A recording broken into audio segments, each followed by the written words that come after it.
अजीब, हम भी मखमसे में हैं। अजीब सूरत हाल है। अखबार मेरे सामने पड़ा हुआ है।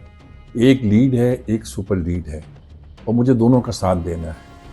लीड में तो ये बात कही गई है कि हमारे वज़ीर आज़म ने कहा है कि ये जो हमारे ट्रंप साहब हैं, जिनके बारे में हम बहुत सी बातें करते रहे हैं, आज उनके बारे में कहते हैं कि मैन ऑफ पीस है, अमन के दाई हैं, अमन के गोया वो आदमी हैं, गोया अमन को लेकर वो आएंगे और आए हैं। और यकीनी तौर पर वो अमन के पैगंबर तो नहीं, मैं कहता पैगंबर तो नहीं कहता, यही कह सकता हूँ कि अमन के आदमी हैं और उनको इसी हवाले से देखा जाए।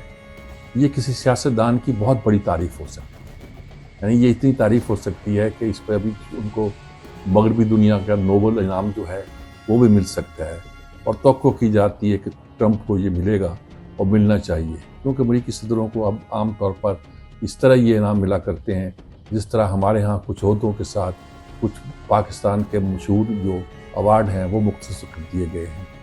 तो एक तरफ तो ये खबर है, हम ट्रंप की तारीफ़ कर रहे हैं और कई लिहाज से उनकी कार्रवाइयों की, उनके अंदाज़ की हम मद्दाह भी हैं।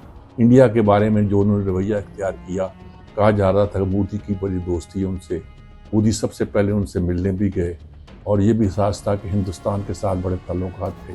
उन्होंने एक बार कह दिया कि मैंने तजारत का हवाला देकर कि तजारती ताल्लुकात तोड़ देंगे, इंडिया को भी और पाकिस्तान को मजबूर किया कि वो सीज़ फायर करें।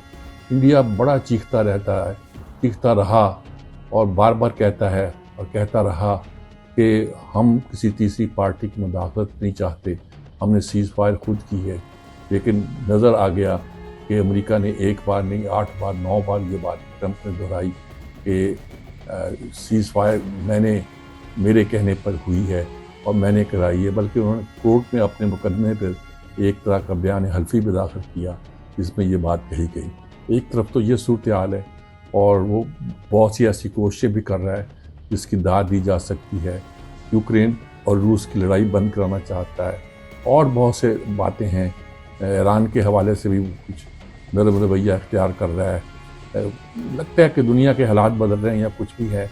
ट्रंप जो है बहुत प्रैग्मेटिक हो रहा है, एक तरह से वो एक अकली तकाज़ों के मुताबिक मामला को देखना चाह रहा है। और दूसरी तरफ यही खबर है उसी अखबार की, सबसे बड़े अखबार की, सारे अखबारों में है वैसे, मैं एक उसकी सुपर लीड ये है कि गज़ा के मुकाबले में, फ़लस्तीन के मुकाबले में जो एक करारदाद सलामती कौंसिल में पेश हुई जंग बंदी की, उसे 14 ममालिक ने जो है वो ओके किया, लेकिन 15वें मुल्क ने उसे वीटो कर दिया। और ये वीटो करने वाला मुल्क जो था अमेरिका था। उसका इस्तेहकाक है, उसका हक़ है, वो कर सकता है। एक तरफ आप फ़लस्तीन में अमन चाहते हैं, दूसरी तरफ जो कत्ल व गारत गरी गज़ा के में हो रही है और फ़लस्तीनियों को जिस तरह कत्ल किया जा रहा है उसमें पूरी इंसानियत रो रही है। लेकिन ये कि कोई बोल नहीं रहा, इसलिए नहीं बोल रहा कि इसराइल की पुष्ट पर अमेरिका है। अमेरिका के इस जुर्म को कौन माफ़ कर सकता है? ट्रंप इसके सिलसिले में भी एक मखमसे का शिकार है। एक तरफ ये हिंदुस्तान के मामले में शायद वो मखमसे का शिकार नहीं हुआ, लेकिन वहाँ मखमसे का शिकार है। वो इसराइल लॉबी इतनी मजबूत है कि वो इसराइल के ख़िलाफ़ कुछ कहना नहीं चाहता, लेकिन दूसरी तरफ आलमी राय आमा आहिस्ता आहिस्ता इतनी ख़िलाफ़ हो रही है फ़लस्तीन की सूरत हाल पे कि उसके लिए उसकी हमायत करना भी मुश्किल है। लेकिन फिर बहरहाल जब मौका आया, जब सही सूरत हाल पैदा हुई, तो असले के सौदागर ने फ़लस्तीन की हमायत करने के बजाय, यानी कि वो कत्ल जो तारीख़ में जिसकी मिसाल नहीं मिलती, कोई चंगेज़ और हलाकू के मामला को भूल जाएंगे जब ये वाक़यात याद आएंगे। तो इस बात तो एक तरफ तो हम ट्रंप की तारीफ़ कर रहे हैं, मैन ऑफ पीस कह रहे हैं, दूसरी तरफ ये है कि ट्रंप का अमेरिका जो है वो फ़लस्तीनियों के कत्ल की तो साथ कर रहा है, वो उसकी हमायत कर रहा है और उसका जवाज़ पैदा कर रहा है। और कहा गया, पाकिस्तान ने उसके बाद कहा कि ये एक बुरी मिसाल कायम हुई है और यकीनी तौर पर ये एक बहुत बुरी मिसाल है। तो ऐसी सूरत में ये दुनिया की सियासत ऐसे मरहले पे पहुंची हुई है जहां समझ नहीं आती किस मसले पर किसका साथ दें, किसका साथ न दें। ये इक़्तिदार की जंग है, ये सियासतबाजी, शायद इसे सियासतबाजी कह लीजिए, मैंने इस्तेमाल किया है। इस सियासतबाजी इसी का नाम है कि आप खेल खेलते हैं और इस खेल खेलने में दुनिया का सत्यानाश कर दिया आपने।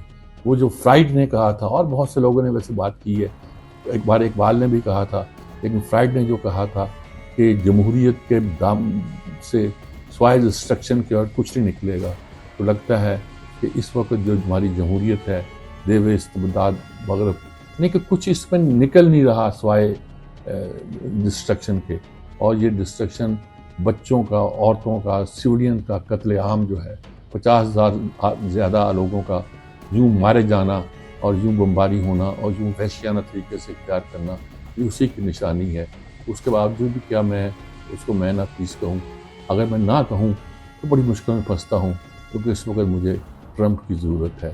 ٹرمپ جیسا بھی ہے، مجھے اس کی ضرورت ہے۔